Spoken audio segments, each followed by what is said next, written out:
This seemingly normal-looking F-35 recently took flight. Only there was nothing normal about it.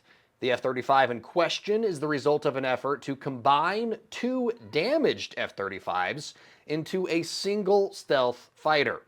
This first-of-its-kind aircraft, affectionately dubbed the Franken-bird, took to the skies for its first flight on January 16th.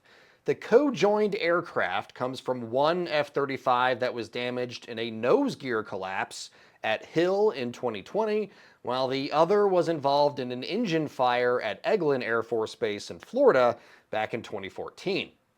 What's really impressive is the whole project cost less than $6 million.